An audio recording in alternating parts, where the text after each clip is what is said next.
वाचिक नाम जब नाम कीर्तन पद कीर्तन उस समय कर सकते हैं, जैसे सोनी लगा रहे हैं, पोछा लगा रहे हैं, इसमें कर सकते हैं। लेकिन पात्र मार्जन करके रख रहे हैं, रसोई सेवा या श्रृंगार सेवा, उस समय उपांशु ही होना चाहिए। जब सेवा से निवृत्त होकर हम एकांत में मंत्र जप कर रहे हैं तो ये चार बातें नहीं होनी चाहिए मंत्र जापक में या नाम जापक में। उस समय जिस समय हम बैठे हैं, पहला, नाम जप या मंत्र जप में जो ही हम माला प्रारंभ करते हैं तो सदगुरुदेव भगवान को प्रणाम करके मौन धारण करते हैं जब तक वो माला ना हो जाएगी। अत्यंत आवश्यक होने पर भी माला पूरी ही करनी है, तब बात करनी है मंत्र जाप में, ये नियम होना चाहिए। अगर ऐसा नहीं है तो फिर माला पुनः आपको प्रारंभ करनी पड़ेगी, उसे पूरा करनी। बीच में रोक कर बात करके फिर आगे, ये नहीं चलेगा, ये दोष माना जाता है। माला पूरी होने तक वार्ता नहीं हो सकती। बोलना बीच में, पहला दोष।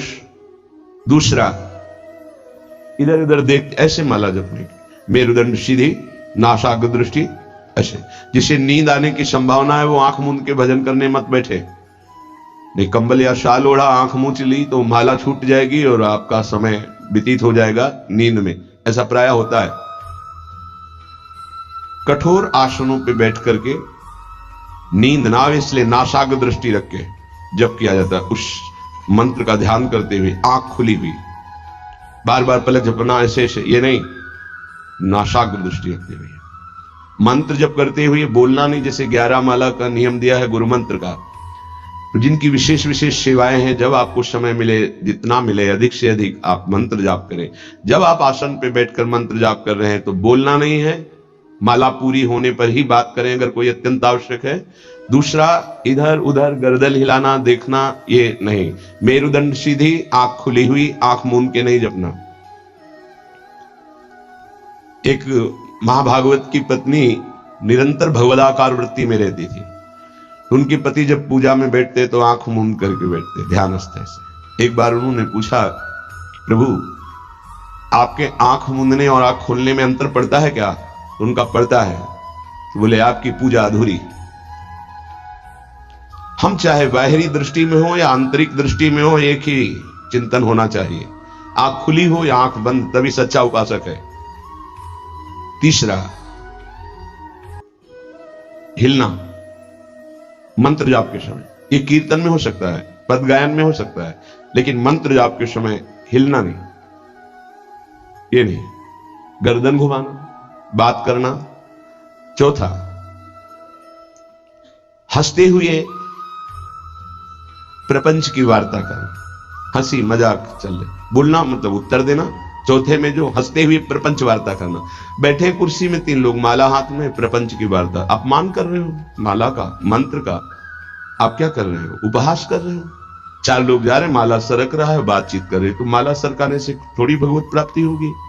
जो माला की एक भी मन का नाम और मंत्र से खाली ना जाए, उसका चिंतन करते हुए, वो आंतरिक चिंतन को बढ़ाने के लिए माला है। माला सरकाने से थोड़ी भगवत प्राप्ति होती है। माला की मनका के सहारे से हम प्रत्येक मंत्र का चिंतन करके, उसका श्रवण करके, मनन करके, तब फिर आगे बढ़ते हैं। ये थोड़ी की जल्दी जल्दी। किसी किसी की माला को तो देखते हैं कि इतनी रफ्तार से कैसे चल सकती है। अगर हम केवल राधा नाम भी जपें तो इतनी रफ्तार से नहीं चल सकता, क्योंकि हमें लिखना है राधा राधा।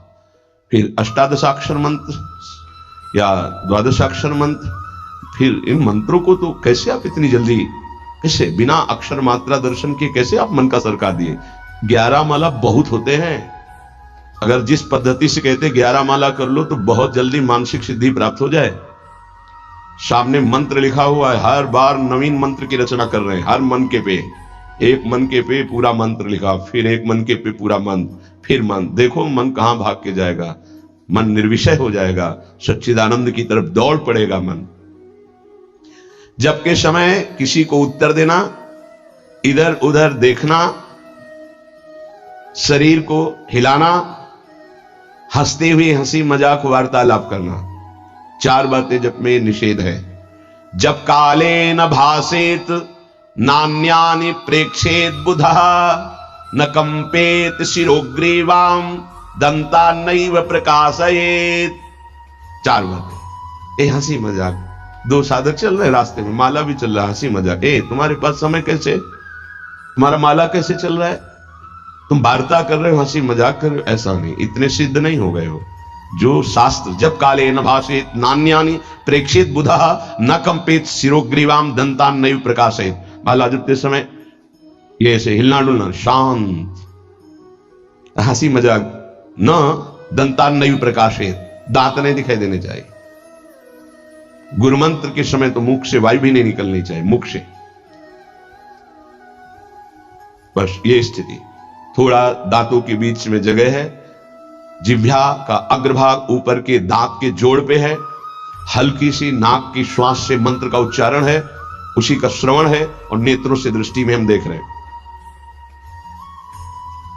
भगवदाकार मंत्राकार वृत्ति करनी है।